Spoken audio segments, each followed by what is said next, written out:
So I get asked all the time, Ray, how do I get started in real estate investing in today's market? Well, today I'm here to answer that question. Let's get started. Welcome everybody. My name is Ray Glymph. I went from homeless to over 100 doors, now housing over 200, 300 people right now. And I come here just to help you guys, educate you guys on this platform and hopefully give you some guidance. And then one of the questions that we get asked the most is, how would you start investing in today's market in 2024? While we're filming this. And right now, we have some turbulent times. We have affordability crisis. Interest rates are pretty much the highest we've seen in about a decade. And so a lot of people are wondering, hey, is it a good time to invest? What's the market going to be like in the next 5 years, 10 years? How do I even navigate this thing, Ray? So hopefully I can add some value to those questions and answer those questions. So is it a good time to invest? I'm still buying. This year we've bought several $1 million in property already, and I'm going to continue to buy. I prefer right now in this environment, we have higher interest rates, so competition isn't as much. Okay, so I think this is a great time if you can afford to buy. Next, how to get started though in this market, right? So it's two variations. One, if you're just starting to invest or just even trying to find a house. I think it's a very important question for you to ask yourself as you're going through this. If you're looking to, purchase a house, I still think an FHA loan is gonna be one of your best options, going down and only putting 3.5. Once you're done with foreclosure costs and fees, you might be at 5%, but 5% of the purchase price, you'll be able to close on a property. So you think if a property is, 100,000, you can close with $5,000. That's a very powerful tool to think about. Now, I know in most areas you can't get a property for 100,000, but I think the average house in America right now, as we're filming this, is about 400,000. So about 20,000 down, you can close on a property. Now, if it's an FHA mortgage, though, you're intended to live in it, but you can use this to purchase a duplex, triplex, quadplex, and some of that money can also, I believe 70% of the income you can apply towards that mortgage amount to help you qualify. So it's a great tool to get you started in your investment journey early.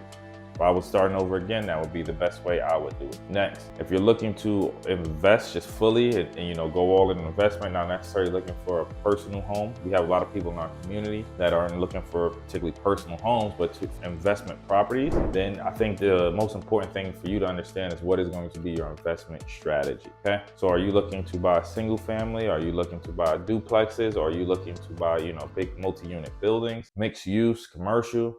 You need to be able to navigate what your investment strategy is and it's going to be, and then even be super specific with it as well. So let's just say you want to buy a single family. Are you going to do long-term rentals? Are you going to do short-term rentals? Are you going to do Airbnb platforms? Are you going to do different types of housing? What is going to be your strategy going into that?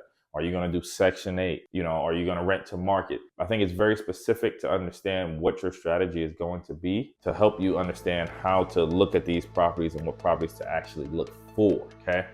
I can analyze something for a single family that will work for a single family, but necessarily wouldn't work for a multifamily, okay? So I need you to understand there's a big variation, a big difference between the two. And so I want you to understand when you go into this, what is going to be your investment strategy? You need to know that, I think, first. I think that's one of the most important things. Understanding the market that you're going to be investing in. You got to know your market that you're investing in. Is it an appreciation market? Is it a depreciation market? Is it going to be a cash flow market? What is going to be the market layout? Are people coming for jobs? You need census data. You got to have, crime data. You need to know the market specifically. What's the good streets? What's the streets that you don't want to invest in? You need to know your market like the back of your hand. That's one of the most powerful tools about investing in your backyard. However, if you're not going to invest in your backyard, wherever you will be investing, know the difference in the market, okay? Real estate doesn't work without people, so you need to make sure you understand your market. Next, and I think one of the most important, if you're going to be solely investing, is to know how to analyze a deal. Now, truthfully, for your personal house, it's going to be based off, how much you love this home. But when you're looking at real estate in a deal perspective, you need to learn how to analyze a deal, right? Does the math is how I would look at it. You want to know, hey, after all taxes, maintenance costs, capital expenditures, all these fees, these little things that eat at your cash flow. You might have HOA fees. I usually don't invest in places with HOAs, but you might have HOA fees. Do the numbers actually work? Is it a profitable investment? Because if you're investing, you're looking for a return on your money. Is this property gonna get a return on your money? I've met so many people that they invest with the intention of the property is gonna keep going up in value. But we've seen in real estate, there are times where you might catch the market at the top, and that property value might drop. And so that becomes not a great investment. Now, over time, real estate is always typically picked up, but you want to make sure that you're investing at the right time. You're paying the right price for the project from the beginning. So I would always say, make sure you understand how to analyze a deal. Okay, that is very, very important. Analyzing a deal. You want to have a calculator I could provide to you and put a link down low for you to sign up and get the calculator. But it is a very powerful tool to understand how to analyze and break down the deal, knowing your numbers, knowing how to do the math, and making sure that it all checks out. I've worked with people who've come into my community and they've looked at deals and bought deals, but the deals sometimes actually negatively cash flow. Right? These things don't even make money. So if you were to pay whatever asking price, you would actually be losing money. You would get this deal but barely be able to break even. And real estate, breaking even sometimes is worse, actually, because you're not getting the cash flow. You might get depreciation, but you're not getting the cash flow. So when something happens, you're in big trouble, right? If a HVAC unit goes out, or a tenant has an emergency, you got roof maintenance or something around that comes from your pocket. So instead of it being a good investment, you're actually gonna have to put more money into it to try to feed the beast. And I don't think that's just a solid way of investing. You want your deals from day one, you should be able to cash flow on this deal, okay? That is the investment strategy that I go with. From the day I buy it, I wanna be able to cash flow.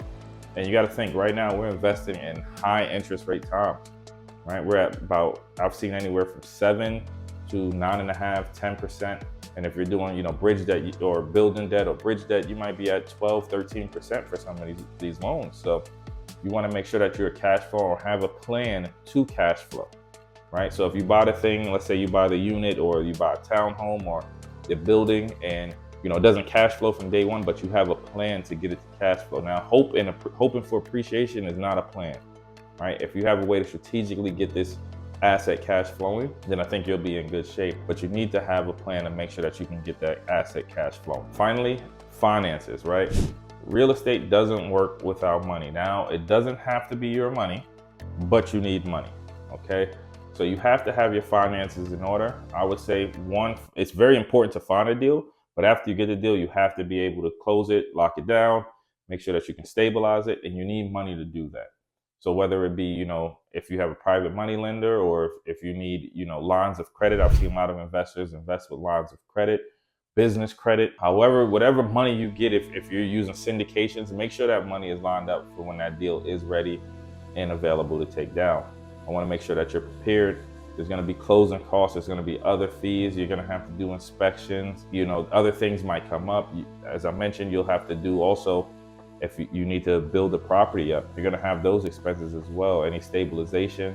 So you want to make sure that you're properly prepared for those expenses when you purchase this asset, or before you even purchase, you want to make sure that you're properly prepared. So again, right now, if I was to buy in today's market, these are the most important steps to me that I would be doing and making sure that I'm prepared for. One, making sure that my finances are all in order, that I have the money to close on the deal if a deal did come up, or use other people's money to help me close on that deal. Understand the debt structure and making sure I have a spread that I could be profitable. Two, I will make sure that I know my market. I want to know the market like the back of my hand. I want to make sure that I understand it, and that way I can plan for new development coming, what's coming up. That a lot of places we may have like a basketball stadium that might be getting built, or the team's doing really well. So maybe having that advantage of investing in that area, closer to that area, jobs coming, invested in that area is a great strategy. Next is making sure you know how to analyze a deal. Numbers. Make sure you know how to break a deal down. Make sure you know how to analyze and make sure it cash flows properly. And if it doesn't cash flow, don't be afraid to walk away. If the deal doesn't make sense, don't be afraid, okay? Understanding what type of property you're gonna buy. Are you gonna buy single family, multifamily, mixed use, commercial, industrial? Understand the asset, the class of it, and what it'll take to buy that is gonna be very important for you in your investment journey. And finally, understanding your investment strategy as well. Are you going to be, super specific and do Airbnb? Are you going to be broad range? Are you going to do, just long-term rentals? Understanding this is going to be very essential for you to be able to prepare and make sure that you can execute on deals successfully. If you want to learn more about topics like this, comment the word freedom below. I'll send you a link to get you signed up so you can join my free masterclass or our community.